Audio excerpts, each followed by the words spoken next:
What if I told you I paint shiny metal without using any metallic paints or even going into realism? Yeah, all it takes is just a few sneaky tricks and a good load of brushwork. Hi, I'm Dr. Shazia, your art buddy, and if you love painting demos, art tips, and brutally honest art supply reviews, then welcome to Conversations with Canvas, your corner for all that art musty. It's week R in the Alphabet Still Life Paint Challenge, and for today, R is going to be all about reflections. I've picked up this super simple setup of a shiny steel bowl with a tomato and a whole lot of reflections.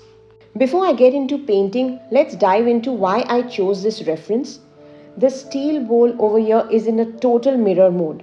It's reflecting the green fabric on the outside, the juicy red tomato on the inside, and it's even reflecting the light source. So it felt just perfect for today's prompt, reflections. I'm using a limited color palette, and my goal here is to keep it loose, playful, and still realistic and shiny enough. I'm going to be starting with the background first and laying down the darks in this area. So if you see that the shadow area under the bowl and the green fabric aren't just the same value, but the bowl has also picked up the shadow color of the fabric. I'm going to be blocking this area with the same dark muted blue-green. While painting metals, don't just paint, boring grays for the shadow area. Observe them and see whether the area around or the environment is going to be reflected also in the shadow area. Now for the foreground, you've seen I've mixed a vibrant yellow-green, and this zesty fresh color instantly brings the fabric forward and it adds a nice little illusion of depth. Also, softening the shadow areas of the fabric is going to bring in a touch of realism without actually being too fussy about it. Now for the interesting part, that is the reflections in the bowl. Now instead of using that same foreground or the background color, that is the vibrant yellow-green, I've added into it a touch or a teeny weeny bit of red into it without making it really brown. Now the difference is really subtle, but it really helps to separate the bowl from the fabric. Now these sneaky little tricks of subtle shifts in value and chroma make it easy peasy to paint realistic reflections. And it's important to keep these sneaky shifts in mind whenever we are painting reflections.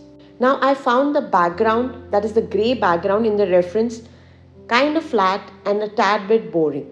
So instead of reaching out for black and white, which I obviously can't because I don't have a black in my palette, I'm mixing a cool grey using cerulean blue, burnt umber and white. This will add a touch of a more colorful grey, and also adding in or painting in subtle value shifts will make the background more interesting. Moving on to painting the star of the show, that is the juicy details inside the bowl. Now just like before, I'm starting with painting in the darks. But now instead of using a neutral grey or the cool grey that I used in the background, I'm using a warm grey of red and blue. Now this is because that tomato is definitely bouncing off its warmth into its surroundings, which is the interior of the bowl.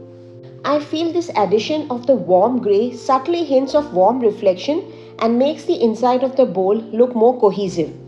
Bringing in the superstar of today's show, the juicy red tomato and its cheeky little reflection in the bowl.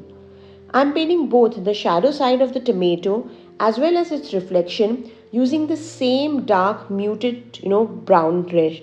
This definitely follows the rule that reflections are slightly darker and more muted. For the lit areas of the tomato, I'm going to be going full on jazzy with a bright red orange. And this mix basically screams, just look at me, how gorgeous am I.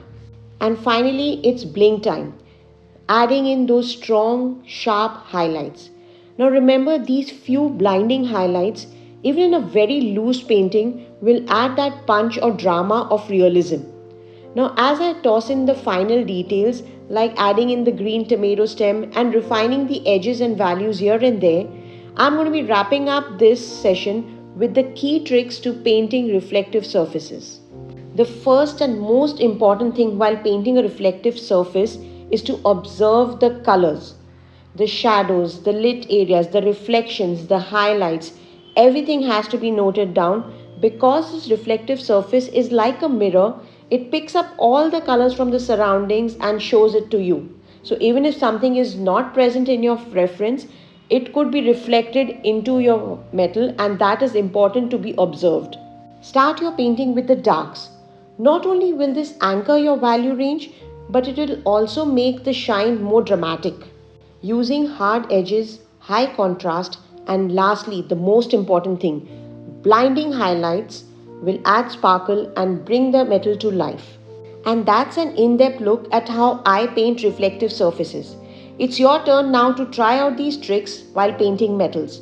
Now, if you found this valuable, do catch me paint live in real time on my Saturday live paint party. I would love to have you there for a party.